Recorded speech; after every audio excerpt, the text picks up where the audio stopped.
Exodus 32. When the people saw that Moses was so long in coming down from the mountain, they gathered around Aaron and said, "Come, make us gods who will go before us as for this fellow Moses who brought us out of Egypt. We don't know what has happened to him." Aaron answered them, "Take off the gold earrings that your wives, your sons, and your daughters are wearing, and bring them to me." So all the people took off their earrings and brought them to Aaron. He took what they handed him and made it into an idol cast in the shape of a calf, fashioning it with a tool. Then they said, "These are your gods, Israel, who brought you up out of Egypt." When Aaron saw this, he built an altar in front of the calf and announced, "Tomorrow there will be a festival to the Lord." So the next day the people rose early and sacrificed burnt offerings and presented fellowship offerings. Afterward they sat down to eat and drink and got up to indulge in revelry. Then the Lord said to Moses, "Go down, because your people whom you brought up out of Egypt have become corrupt. They have been quick to turn away from what I commanded them and have made themselves an idol cast in the shape of a calf. They have bowed down to it and sacrificed to it and said, 'These are your gods, Israel, who brought you up out of Egypt.' I have seen these people," the Lord said to Moses, "and they are a stiff-necked people. Now leave me alone, so that my anger may burn against them and that I may destroy them. Then I will make you into a great nation." But Moses sought favour of the Lord his God. "Lord," he said, "why should your anger burn against your people, whom you brought up out of Egypt with great power and a mighty hand? Why should the Egyptians say it was the evil intent that he brought them out, to kill them in the mountains and to wipe them off the face of the earth? I turn from your fierce anger. Relent and do not bring disaster on your people.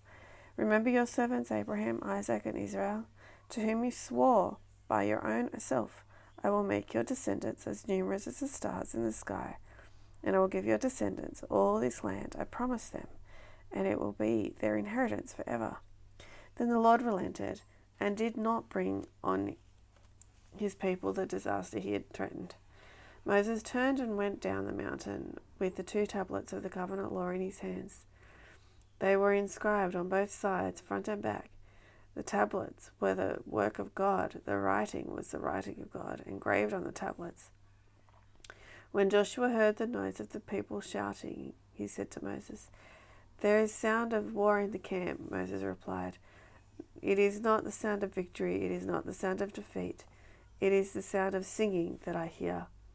When Moses approached the camp and saw the calf and dancing, his anger burned, and he threw the tablets out of his hand, breaking them to pieces at the foot of the mountain.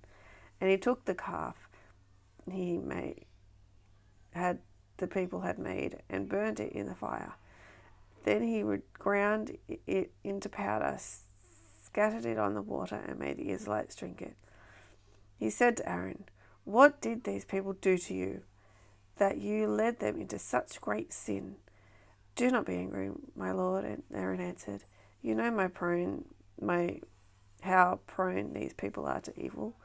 And they said to me, "Make us gods who will go before us. As for this fellow Moses, who brought us out of Egypt, we don't know what has happened to him." So I told them, "Whoever has any gold jewelry, take it off." Then they gave me the gold, and I threw it into the fire, and out came this calf. Moses saw that the people were running wild and that Aaron had let them get out of control, and so become a laughing stock to their enemies. So he stood at the entrance to the camp and said, "Whoever is for the Lord, come to me." And all the Levites rallied to him. Then he said to them, "This is what the Lord, the God of Israel, says. Each man strapped a sword to his side. Go back and forth through the camp, from one end to the other, each killing his brother and friend and neighbor." The Levites did as Moses commanded, and that day about 3,000 people died. Then Moses said, "You have been set apart to the Lord today, for you are against your own sons and brothers, and he has blessed you to this day." The next day Moses said to the people, "You have committed a great sin, but now I will go up to the Lord. Perhaps I can make atonement for your sin." So Moses went back to the Lord and said, "Oh, what a great sin these people have committed. They have made themselves gods of gold, but now please forgive their sin." But if not, then blot me out of the book you have written." The Lord replied to Moses, "Whoever has sinned against me I will blot out of my book. Now go, lead the people to the place I spoke of, and my angel will go before you. However, when the time comes for me to punish, I will punish them for their sin."